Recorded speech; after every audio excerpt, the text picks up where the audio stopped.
একটা অসাধারণ গল্প বলি নেইমারকে নিয়ে।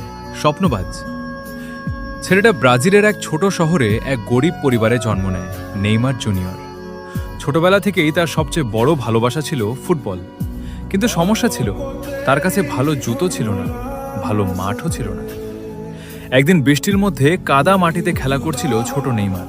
তার বন্ধুরা বলল, তুই কখনো বড় খেলোয়াড় হতে পারবি না। নেইমার হেসে বলল, একদিন আমি এমন খেলবো পুরো পৃথিবী আমাকে দেখবে।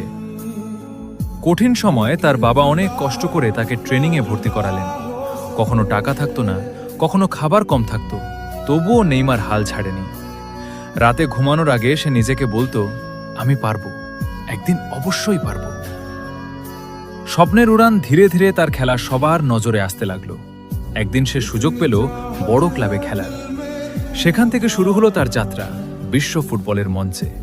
স্টেডিয়ামে হাজার হাজার মানুষ তার নাম চিৎকার করে ডাকত, নেইমার, নেইমার।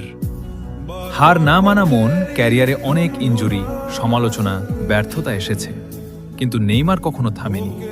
সে জানতো সফল হতে হলে কষ্ট সহ্য করতে হয়। গল্পের শিক্ষা এই গল্প আমাদের শেখায়, স্বপ্ন ছোট হোক বা বড়, বিশ্বাস রাখতে হবে কষ্ট ছাড়া। সাফল্য আসে না, মানুষ হাসবে, তবুও এগিয়ে যেতে হবে।